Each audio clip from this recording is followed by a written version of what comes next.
El canto, fuentes históricas, metodologías de aprendizaje, intérpretes y más. Un podcast semanal de Miguel Bernal Menéndez.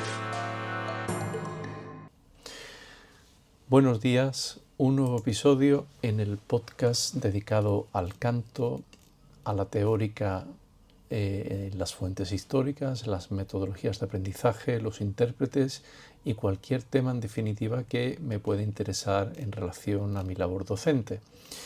Hoy en este cuarto episodio de lunes vamos a hablar de aquellas características que debe poseer cualquier maestro de canto, es decir, cualquier persona que quiera impartir docencia y quiera enseñar a cantar. Estamos hablando del canto lírico, pero podía ser extrapolable a cualquier persona que enseñe la voz y enseñe las técnicas del canto. Para ello, no me voy a quedar simplemente con lo que es lógico y normal o de sentido común, es decir, cualquier persona que enseña canto pues debe de tener unos conocimientos musicales, debe de ser una persona centrada, con unos conocimientos grandes de pedagogía, de didáctica y ser un músico. Esto es lo que todo el mundo o la mayoría de la gente piensa que sería lo lógico. En este sentido, yo quiero, como siempre, acudir a las fuentes originales que hablan de las teorías del canto y los teóricos históricos, y para ello voy a acudir a dos de mis teóricos preferidos, que fueron también cantantes.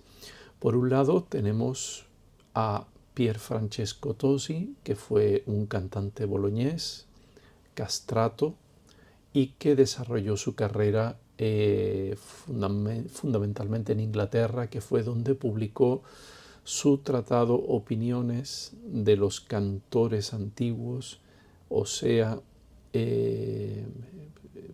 Opiniones di cantori antichi y moderni, esto es, opiniones de los cantores antiguos y modernos, o sea, observaciones sobre el canto figurato. Ya sabéis, como hemos comentado en otro capítulo, que el canto figurato son todos aquellos cantos que no son de ritmo libre, es decir, no es canto llano, sino cualquier canto de figuras diferentes. Este tratado, publicado en Bolonia por Pier Francesco Tosi, que fue aparte maestro, fue cantante y fue también compositor. Tiene unas cantatas publicadas no hace mucho tiempo muy interesantes para soprano y bajo continuo. Podéis buscarlas por ahí en internet. Muy interesantes porque definen un poco el estilo musical de la época.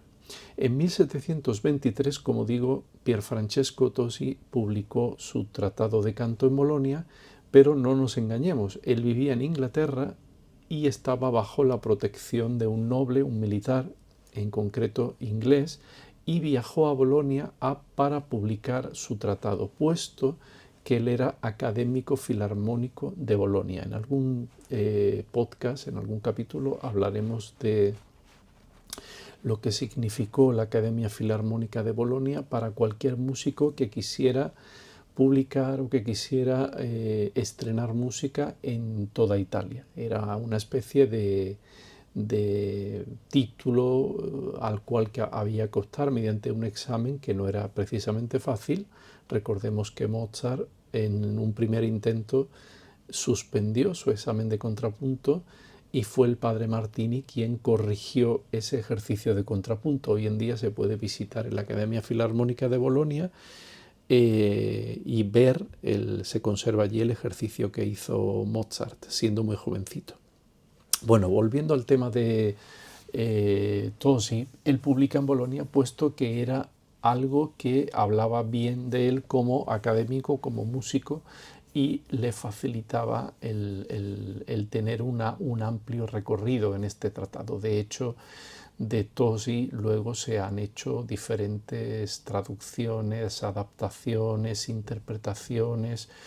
Dejemos simplemente la primera, en el año 1743 en Inglaterra por John Ernest Galliard, que fue un músico inglés, compositor, maestro, que ya hizo una primera traducción al inglés con comentarios del Tosi, de la versión original del año 1723. Luego en el 19 también tenemos, bueno, si seguimos, Agrícola en el mundo germánico también adaptó el tratado de Tosi al gusto alemán, es decir, los alemanes tenían una cierta envidia de la práctica del canto, el estándar de la práctica del canto en Italia, que venía siempre de los conservatorios napolitanos y las diversas escuelas de canto en Italia. Me apunto como un próximo episodio, las escuelas de canto en Italia en el siglo XVII y XVIII, perdón. Agrícola hace otra adaptación de Tosi al mundo germánico, en alemán, y en el siglo XIX ya Leonesi hace otra adaptación, o más bien un recorrido por el Tosi con comentarios al margen a nivel personal sobre lo que supuso este tratado y la interpretación al gusto del siglo XIX. Como veis, Tosi ha sido un poco el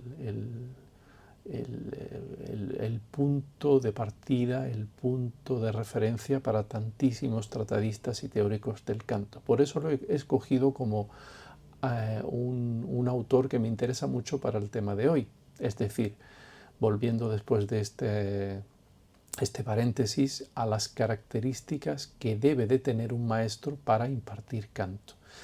Luego me voy al siglo XIX, 135 años más tarde, a Antonio Cordero, que fue un tenor sevillano, luego maestro de canto y tenor titular de la Capilla Real de Madrid y alumno de Hilarión Eslava, el gran Hilarión Eslava, que ha llegado hasta el siglo XX y al siglo XXI, puesto que sus tratados de solfeo todavía, a mí me tocó en el conservatorio todavía estudiar sus tratados de solfeo. Por eso es un autor que tuvo muchísima influencia en el siglo XIX y fue maestro de muchísimos músicos, entre ellos Antonio Cordero, que en el siglo XIX, concretamente 1858, publicó su gran tratado de canto, porque es bastante amplio, bastante gordo,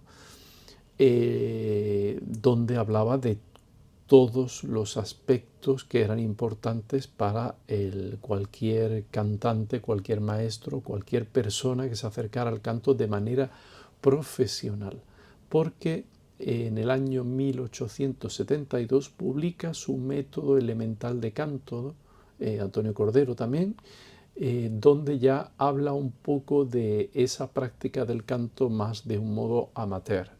Hace una especie de resumen con aquellos aspectos que él considera más importantes.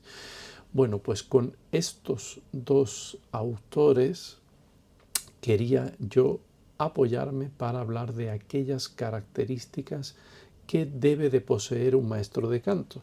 Y vamos a ver si esas características pues pueden aplicarse o nos sirven como una base para apoyarnos en aquellos que enseñan o quieran enseñar canto en nuestros días.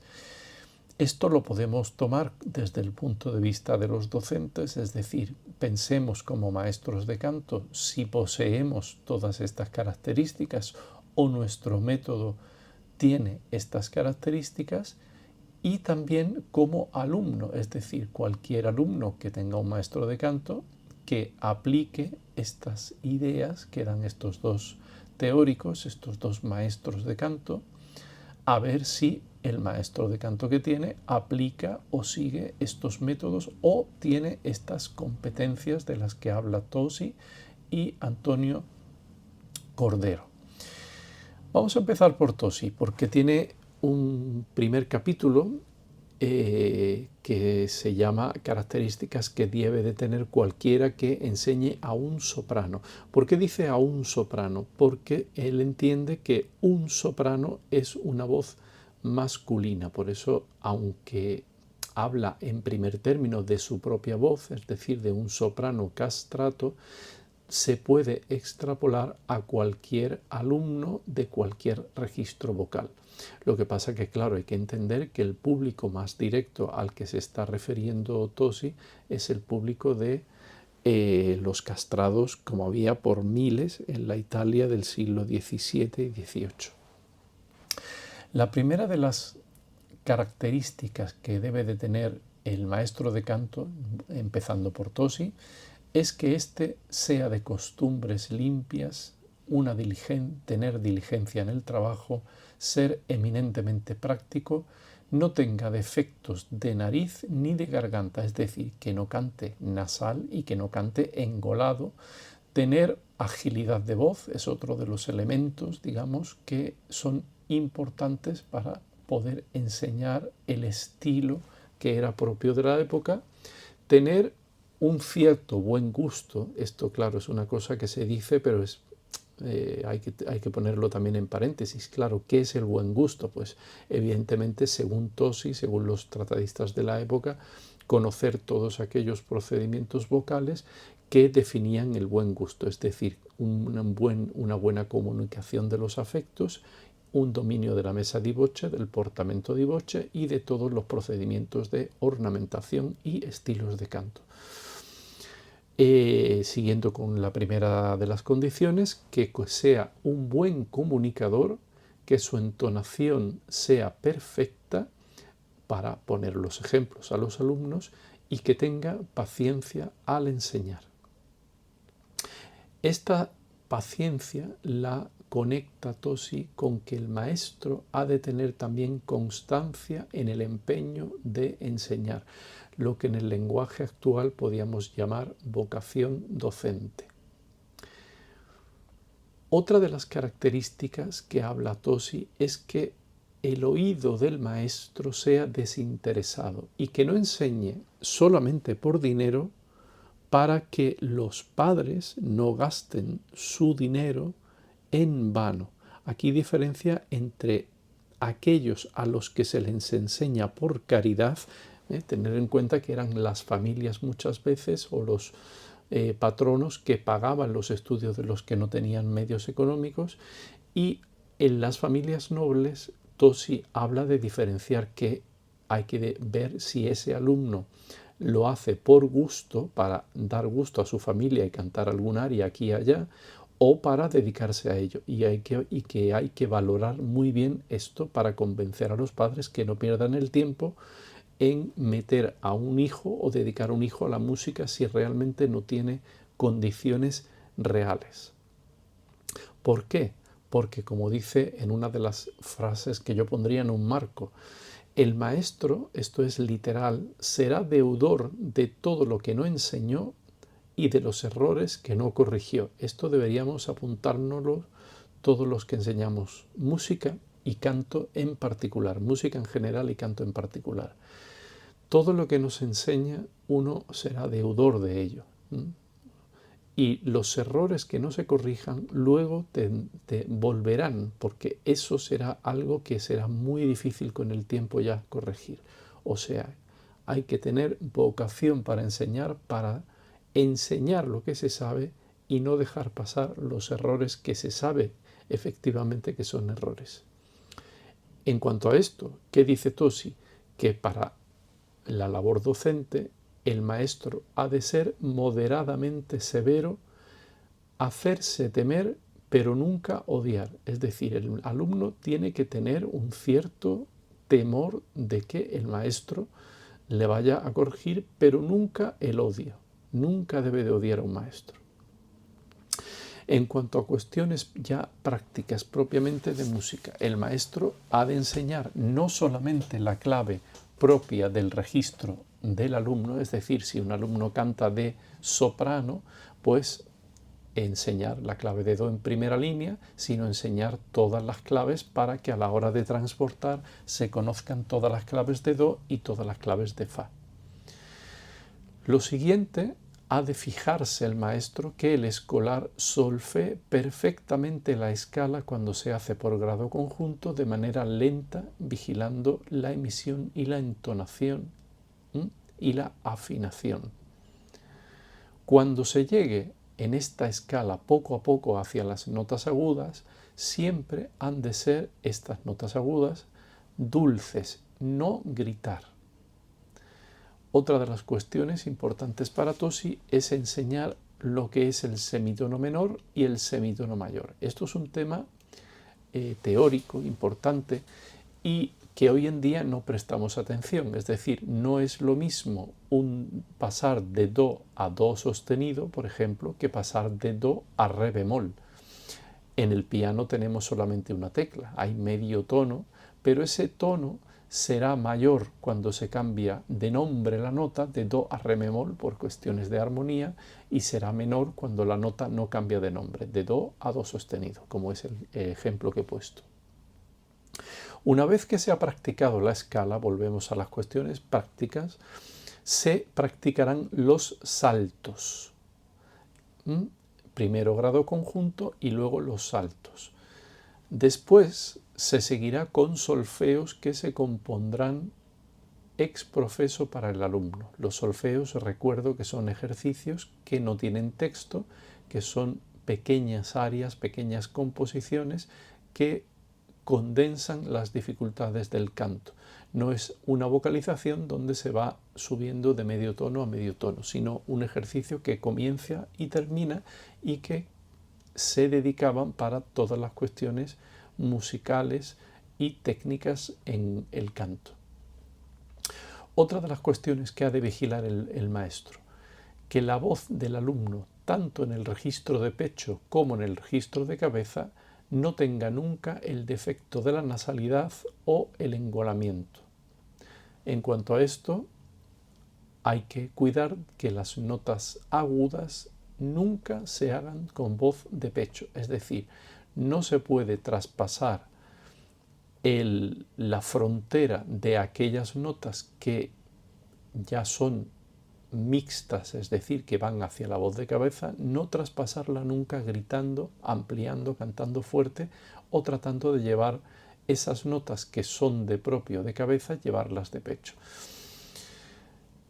En cuanto a esto, dice Tosi, por ello hay que colocar cada voz en su registro y no hacer cantar a una soprano de alto y a un alto de soprano, es decir, hay que trabajar la voz de cabeza para encontrar el momento en que acaba un registro y empieza otro para unir perfectamente un registro con el otro. En cuanto a la pronunciación, hacer pronunciar al alumno claramente las vocales y aquellas que son abiertas con aquellas que son cerradas. Cantar siempre en pie y con una postura noble.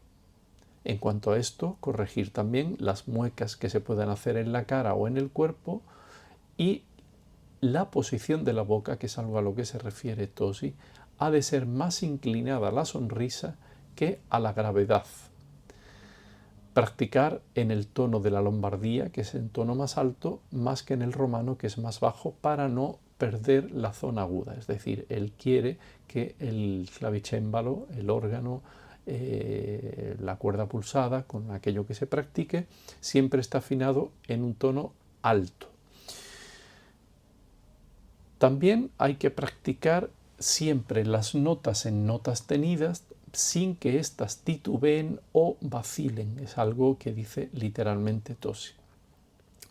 Después de esto, practicar la messa di voce, es decir, el ataque blando de los sonidos, el crescendo y el diminuendo en el mismo aliento, es decir, sin respirar. Es uno de los primeros procedimientos vocales que se han de practicar. Luego, practicar toda esta messa di voce siempre con vocales abiertas y no cerradas. Es decir, si buscamos en la literatura vocal piezas que en coloratura tengan vocales cerradas, no las vamos a encontrar. No vamos a encontrar sobre una I o sobre una U y difícilmente sobre la O vamos a encontrar coloraturas. Normalmente siempre se escribe la coloratura sobre la A o sobre la E. Después de la messa di voce, dice Tosi, hay que continuar con las apoyaturas como el elemento fundamental que sigue, procedimiento vocal, que sigue a la mesa di voce. Y luego practicar, una vez que se ha hecho de abajo a arriba las escalas, practicar de arriba a abajo, empezando siempre de manera dulce para ir creciendo hacia el grave. Bueno, pues todo esto son las condiciones que Tosi pone como fundamentales para los maestros de canto que enseñen a un soprano. Hemos dicho que esto es extrapolable a cualquier voz. Ahora vamos a ver lo que dice Cordero. Hay cuestiones que coinciden, lógicamente. Cordero dice que el maestro debe ser buen cantante, buen solfista, ser sensible, tener finísimo gusto, esto es literal, capacidad para transmitir sus conocimientos, es decir, la buena comunicativa, es decir, que decía Tosi en las primeras condiciones, y luego tener celo en el trabajo de enseñar y poseer buenos principios morales, conciencia, pundonor, buena fe, desinterés, buena educación y entusiasmo artístico. Esto podíamos meterlo en el apartado primero que dice Tosi de que tener diligencia, práctico y no tener defectos de entonación, de emisión, etc. Luego, Cordero, en los primeros capítulos de su tratado de 1858, añade algunas cosas más, por ejemplo, el conocer el mecanismo de la voz y el origen y la solución de sus defectos, es decir, en relación a cómo funciona la voz, es decir, ya en esta época había ya estudios sobre el funcionamiento de la laringe y de todos los aspectos de anatomía y fisiología de la producción de la voz. Para esto se fija Cordero para buscar en este mecanismo de la voz la solución a los defectos. También el maestro debe de conocer la gramática y la prosodia. Ha de conocer la fisiología, es lo que he hablado anteriormente, conocer la historia de la música y el canto y conocer los tratados teóricos de canto para aplicarlos. Dice que no hay que ser exhaustivo ni ser demasiado sensible a esto, sino que coger toda esa información y aplicarlo a lo que le interese. Entonces vemos que lejos de contradecirse, los aspectos que tratan Tosi en 1723 y Cordero en 1858 se complementan. Se complementan en aquellos aspectos que la ciencia había avanzado. Ahora bien, la gran pregunta, ¿necesitamos la ciencia de la emisión de la voz? Todos los estudios de fisiología y anatomía de la producción de la voz cantada ¿son necesarios para enseñar el canto? Es una pregunta que dejo en el aire. Está claro que cantantes, antes de esta eclosión de grandes estudios sobre la producción de la voz, también en el 19, en el 20, por supuesto, ya existían grandes cantantes y había unas escuelas de canto muy depuradas. ¿Es necesario, por tanto, conocer la fisiología para poder enseñar canto? Ahí lo dejo. Bueno, pues espero que este capítulo os haya interesado. Abro el campo para poder analizar algunos de los otros capítulos muy interesantes de Tosi y también de Cordero. Y de momento pues dejo aquí estos pequeños y sucintos comentarios sobre las características de los maestros para que tanto maestros, profesores de canto y alumnos comprueben si nuestros profesores adoptan esta metodología o cuentan con estas competencias que nos hablan Cordero y Tosi. Espero que os haya interesado el episodio y nos vemos en una semana, espero, en el próximo episodio. Un saludo.